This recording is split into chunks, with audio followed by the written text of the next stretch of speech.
It's Laura with You Group, and today I have a special guest to fill in. In the meantime, this is Susan, and I'll let you introduce yourself. I'm Susan. I work here at CMHA as well with our club programming, and we're going to talk about stress today. So Laura, what does stress mean? I feel that stress, I'm like, oh, put me on the spot. There's the stress. Stress is a natural response, good and bad, to situations that people are experiencing in the moment. So I guess that's how I would describe it. How would you describe it?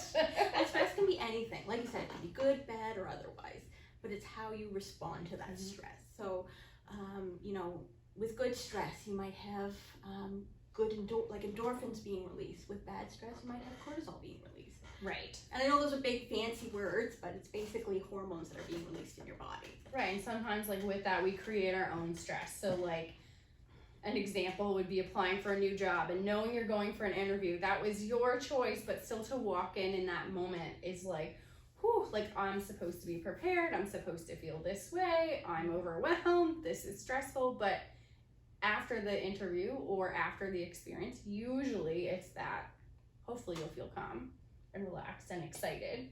But maybe it could turn to bad stress, and the overwhelm feeling might stay. I don't know. But it goes back to kind of that fight, flight, freeze response. So usually when we're stressed, we go into that, very basic human response. For some of us, we are right into the middle of it as something happens. Other ones, you want to get as far away as possible.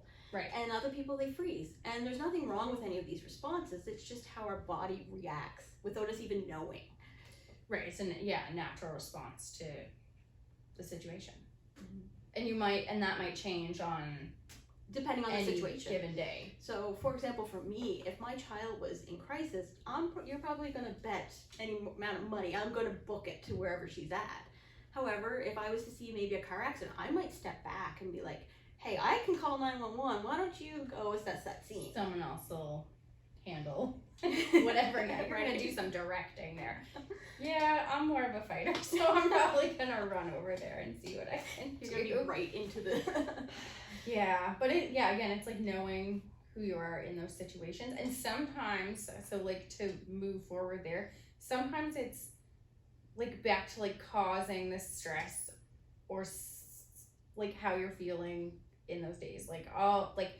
The word that's flashing in my brain is procrastination. That is something that most people have experienced. I'm thinking whether it's work related, school related, sport related. I'm sure there's ways to procrastinate in most aspects of people's life, and maybe that might cause more stress, or maybe not. Maybe people like that pressure. But to me, that might... And it's still a stress, but it might be a good stress for some people. More so some people, they need that immediate deadline in order to get something done. So your body goes into that, okay, I got to do this right now. Whereas other people, it might be like, oh my God, this has to be due. I don't have the energy to do it. What's going to happen? And that becomes bad stress. Yeah, it's an avoidance rather than problem solving, which is okay because that happens. Life is not... It's not cut and dry. It's not cut and dry, and it's not always positive or easy. I don't know. It's like this. What's that called? Ebbs and flows. Yes, thank you. I'm someone has to fill in. I'm like, Jared, thank you. Welcome, Susan. Makes me feel better. But yeah, I'm like, what else? I'm like... But with procrastination too, sometimes it's out of our control. Yes. So you might have life circumstances that come up and you have to put something off. And how does that affect you having to do that? You may not be a person that can bounce back from that easily, and that's okay, especially if you know that. And with that, having those positive people in your life or having a support network. So sometimes it might not be a family member, it might be a friend, it might be CMHA, etc. Just having that support network in your life to reach out during stressful situations, or how can I develop those coping skills, or hey, I felt this way, I overcame it, but I'm not sure if next time will be better or worse. It just depends on that experience. And stress is so different for everybody. Like how people respond to stress. Some people, they have a stressful situation, it's done, gone. Other people might overanalyze or overthink kind of that afterwards, like, oh, I could have done this differently, which then adds to that stress. Do you think that happens more in social settings, like when you replay how a conversation may have went with like another person and you're like, ooh, maybe I should have said it this way rather than this way?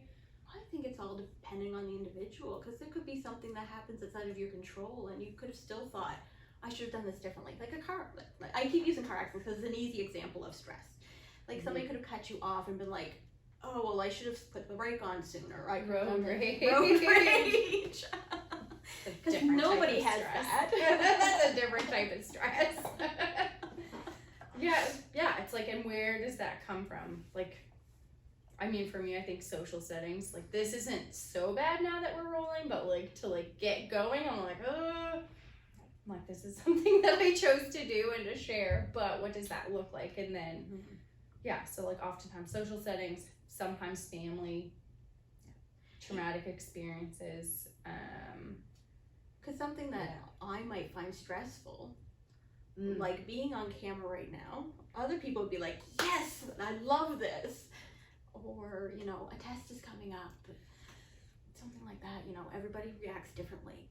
Yeah, I think, and I think it's okay to know that and understand that people are different and how we view situations is different. And we go back to like kind of knowing, like last week we talked about, or 2 weeks ago we talked about emotions and what that feels like, and really having that understanding of like how you feel to help you through a stressful situation. Because how you feel, like you're not feeling joy right now because you're in front of a camera, so how are you going to balance that stress and like contribute the information to our folks watching, right? So I think it's just how that works. I don't know, naming and identifying and figuring out the best course of action for yourself. Maybe it's to run out of the office. I don't know. Please don't do that yet, but I mean, I'm not. Not yet. We're not done. We'll just go back to that fight, flight, freeze, and I'm gone. But it's also, like I said, just to remember that we all take stress differently, and we all find stressful situations differently. And, you know, it's when it becomes maladaptive. So over time, like, are you finding every situation you're in stressful? Right. So, and if you're coming to that point in life, it's like, okay, what can I do to change that?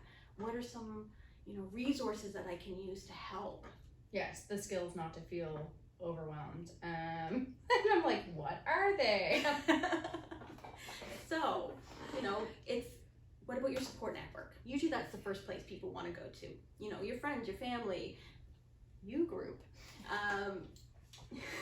Self-care. Like I go Self-care. back to self-care a lot, and just being able to identify how you're feeling, what you need to do. Maybe you need to step away from that homework table or the job application and just give yourself 5 minutes. Give yourself some space outside.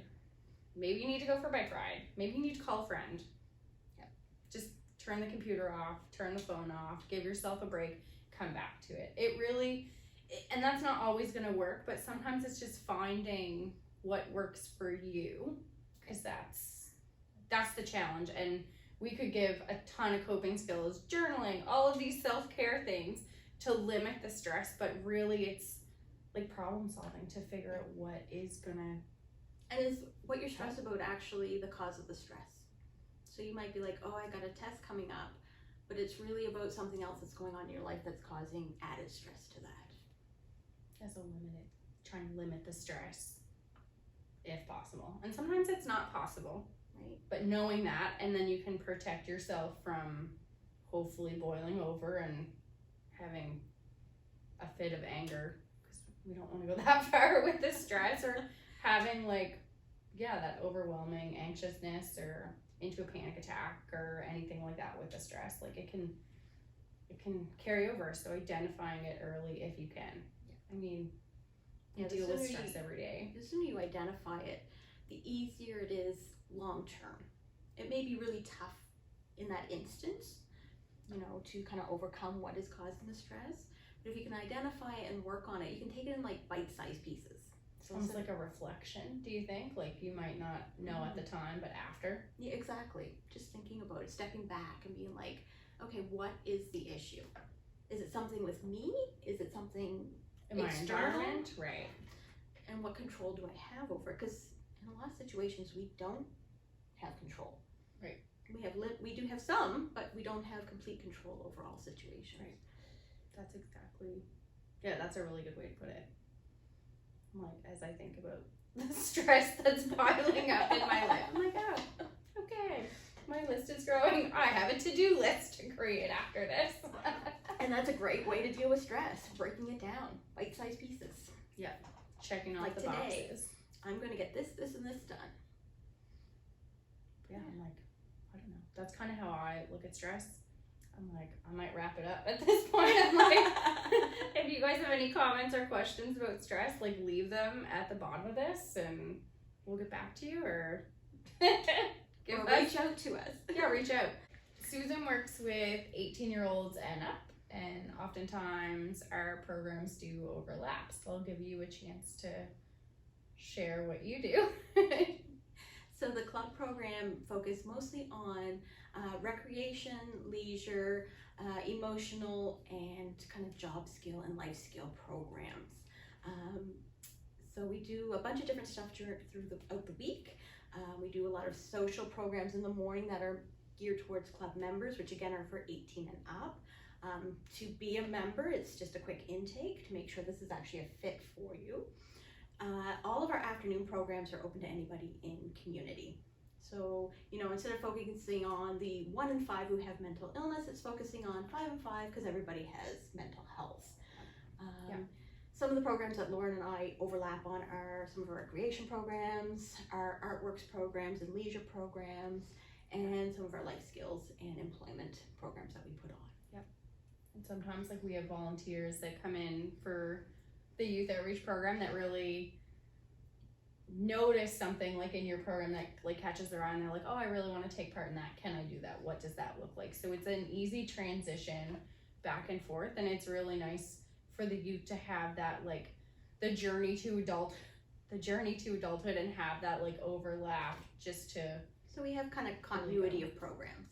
Yeah. So there's no gap in service. It's really from like one office to the next. Like it's really like I can knock on the wall and bother you. So yeah, it's really convenient that we share the same space and have the opportunity to work together and create within our own community. Yeah, definitely.